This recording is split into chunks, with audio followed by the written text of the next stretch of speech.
بسم اللہ الرحمن الرحیم۔ ناظرین، آج ہمارا موضوع ہے کہ تقدیر کیا ہے، تقدیر کی حقیقت کیا ہے، کیا تقدیر قرآن و حدیث سے ثابت ہے، کیا تقدیر کا فیصلہ اٹل ہے یا بدل بھی سکتا ہے، کیا انسان کے پیدا ہونے سے پہلے اس کی تقدیر لکھی جا چکی ہے۔ جب ہر انسان کی تقدیر لکھی جا چکی ہے تو پھر وہ شخص جو خودکشی کرتا ہے اس کے خودکشی کرنے پر اور وہ جو قاتل ہے اس کے قتل کرنے پر سزا کیوں؟ ان سارے سوالات کے جوابات جاننے سے قبل تقدیر کا معنی اور مفہوم جان لیں۔ تقدیر کا معنی ہے اندازہ کرنا، طے کرنا، مقرر کرنا۔ مفہوم یہ ہے کہ کائنات اور نوع انسانی کے احوال کا وہ علم جو اللہ تعالیٰ کے پاس لوح محفوظ میں لکھا ہوا ہے، جیسا کہ 22ویں پارے سورہ یاسین شریف میں آیہ نمبر 12 میں ارشاد باری تعالیٰ ہے وَكُلَّ شَيْءٍ أَحْصَيْنَاهُ فِي إِمَامٍ مُبِينٍ، اور ہر چیز کا ہم نے روشن کتاب یعنی لوح محفوظ میں احاطہ کر رکھا ہے۔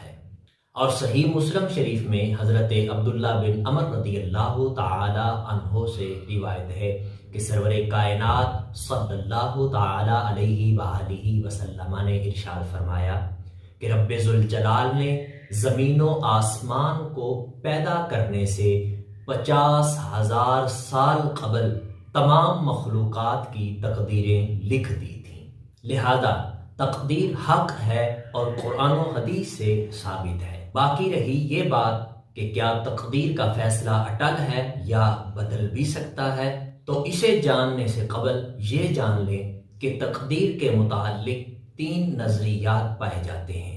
ان میں سے ایک جبریہ کا عقیدہ ہے۔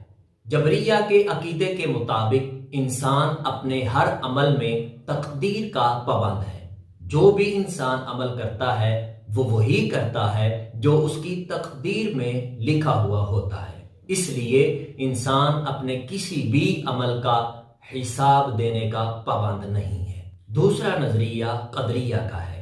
قدریہ کا عقیدہ یہ ہے کہ انسان اپنے ہر عمل میں آزاد ہے، انسان جو بھی عمل کرتا ہے اس میں وہ خود مختار ہے، اس لیے انسان اپنے ہر عمل کا حساب دینے کا پابند ہے۔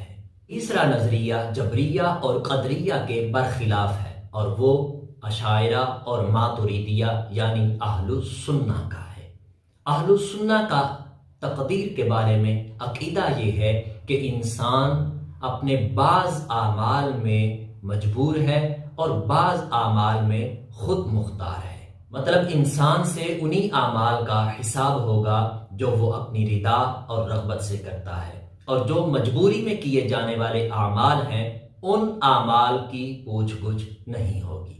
یہاں پر ایک مثال دیتا چلوں کہ حضرت علی المرتضیٰ شیر خدا رضی اللہ تعالی عنہ سے کسی نے جبر اور قدر کے بارے میں سوال کیا، تو حضرت علی المرتضیٰ شیر خدا رضی اللہ تعالی عنہ نے اسے ایک سادہ سی مثال کے ساتھ جبر اور قدر سمجھا دیا۔ وہ سوال کرنے والا شخص کھڑا تھا، تو حضرت علی المرتضیٰ شیر خدا رضی اللہ تعالی عنہ نے اسے فرمایا کہ اپنا ایک پاؤں اٹھاؤ۔ اس شخص نے اپنا ایک پاؤں اٹھا لیا، پھر فرمایا اپنا دوسرا پاؤں بھی اٹھاؤ۔ وہ شخص عرض کرتا ہے کہ اب اگر میں نے دوسرا پاؤں اٹھایا تو میں گر جاؤں گا۔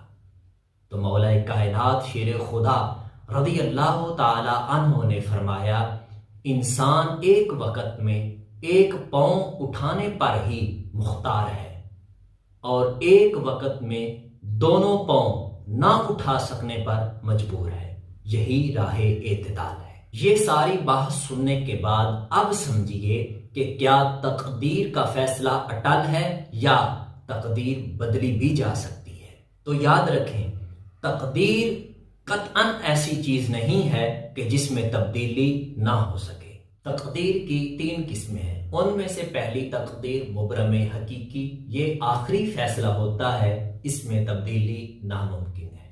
اسی لیے جب فرشتے عذاب کا حکم لے کر قوم لوط علیہ السلام کی طرف آئے تو حضرت ابراہیم علیہ السلام نے رب تعالیٰ کی بارگاہ میں عذاب کو ٹالنے کی دعا کی، لیکن رب تعالیٰ نے سورہ ہود میں ارشاد فرمایا یا ابراہیم اعرض عن ھذا انہ قد جاء امر ربک وانہم آتیہم عذاب غیر مردود۔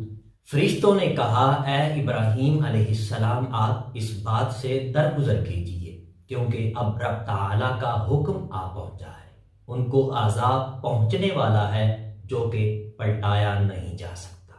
چونکہ یہ عذاب قضائے مبرم حقیقی تھا اس لیے ٹل نہ سکا۔ دوسری تقدیر مبرم غیر حقیقی جو کہ عام حالات میں تو طے شدہ ہوتی ہے، مگر خاص حالات میں جب اولیاء و صالحین دعا کرتے ہیں تو اس تقدیر میں تبدیلی ممکن ہو سکتی ہے۔ اس کی دلیل ترمذی شریف کے اندر حدیث پاک ہے قال رسول اللہ صلی اللہ علیہ وسلم لا يرد القضاء الا الدعاء، صرف دعا ہی قضا کو ٹال سکتی ہے۔ اور تیسری قسم تقدیر معلق ہے، جس تک اکثر صالح اور نیک بندوں کی رسائی ہو سکتی ہے، خواہ وہ اللہ تعالیٰ کی عطا سے ہو یا نبی پاک صاحب لولاک صلی اللہ تعالی علیہ وآلہ وسلم کی شفاعت سے ہو، یا اولیاء کرام کی دعاؤں سے ہو، یا والدین کی خدمت سے ہو، یا پھر صدقہ و خیرات سے ہو۔ کیونکہ اللہ تبارک و تعالی جل شانہ کی طرف سے یہ وعدہ بھی ہے کہ اگر کوئی بندہ چاہے تو ہم اس کے بدلنے والے ارادے، نیت اور دعا کے ساتھ ہم اس کی تقدیر بدل دیتے ہیں۔ اس کی دلیل 13واں پارہ سورۃ الرعد آیہ نمبر 39 کے اندر موجود ہے۔ ارشاد باری تعالی ہے یمحو اللہ ما یشاء ویثبت وعندہ ام الکتاب، اللہ جسے چاہتا ہے اسے مٹا دیتا ہے اور جسے چاہتا ہے اسے ثابت رکھتا ہے، اور اصل کتاب اسی کے پاس ہے، یعنی لوح محفوظ۔ اس پر دوسری دلیل کہ لکھی ہوئی تقدیر بدل سکتی ہے 14واں پارہ سورۃ الحجر آیت نمبر 36 کے اندر رب تعالیٰ ارشاد فرماتا ہے قال رب فانظرنی الی یوم یبعثون۔ ابلیس شیطان نے حضرت آدم علیہ السلام کو سجدہ نہ کیا، جس کی وجہ سے اس کو کافر قرار دے دیا گیا، لیکن اس بدبخت شیطان نے رب تعالیٰ کی بارگاہ میں ایک دعا کی قال رب فانظرنی الی یوم یبعثون۔ شیطان ابلیس نے اس دن دعا کی کہ اے پروردگار مجھے اس دن تک مہلت عطا فرما جس دن لوگ دوبارہ اٹھائے جائیں گے۔ رب تعالیٰ نے شیطان مردود کی دعا قبول کی اور اس کی تقدیر بدل دی۔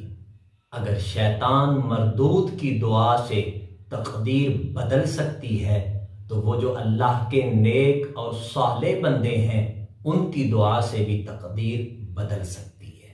باقی رہا یہ سوال کہ کیا ہر انسان کی تقدیر پہلے لکھی جا چکی ہے؟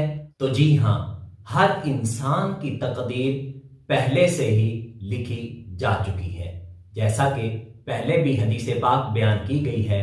صحیح مسلم شریف کے اندر حدیث پاک ہے کہ رسول پاک صلی اللہ تعالی علیہ وآلہ وسلم نے ارشاد فرمایا کہ اللہ تبارک و تعالی نے زمین و آسمان کو پیدا کرنے سے 50,000 سال قبل تمام مخلوقات کی تقدیریں لکھ دی تھیں۔ اور بخاری شریف کے اندر بھی حدیث پاک ہے، رسول کریم صلی اللہ تعالی علیہ وآلہ وسلم نے ارشاد فرمایا بچہ جب ماں کے پیٹ میں ہوتا ہے تو رب تعالی فرشتے کو حکم دیتا ہے اس بچے کا رزق، زندگی اور موت لکھ دو۔ لہذا ہر انسان کی تقدیر لکھی جا چکی ہے۔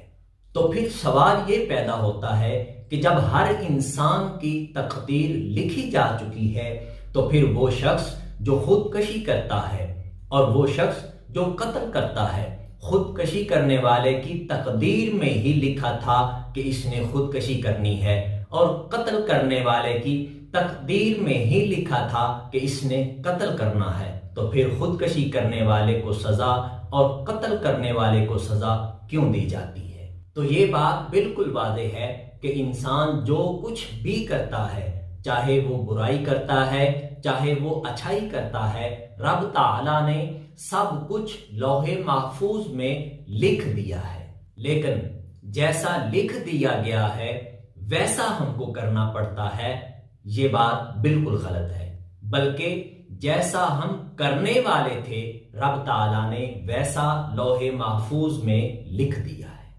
اللہ تعالیٰ نے اپنے علم ازلی سے جیسا ہم کرنے والے تھے ویسا سب کچھ لوح محفوظ میں لکھ دیا ہے۔ لہذا ایسا نہیں ہے کہ جیسا لوح محفوظ میں لکھا ہوا ہے ویسا ہم کر رہے ہیں، بلکہ جیسا ہم کرنے والے ہیں ویسا رب تعالیٰ نے اپنے علم ازلی سے لوح محفوظ میں لکھ دیا ہے۔ انسان جو بھی نیکی یا گناہ کرتا ہے اپنے اختیار سے کرتا ہے، لیکن اس کی طاقت من جانب اللہ ہوتی ہے، اسی لیے انسان سے اس فعل پر مواخذہ بھی ہوگا۔ اگر آپ کو ہماری ویڈیو پسند آئے تو اس کو دوستوں کے ساتھ ضرور شیئر کیجیے گا۔ والسلام۔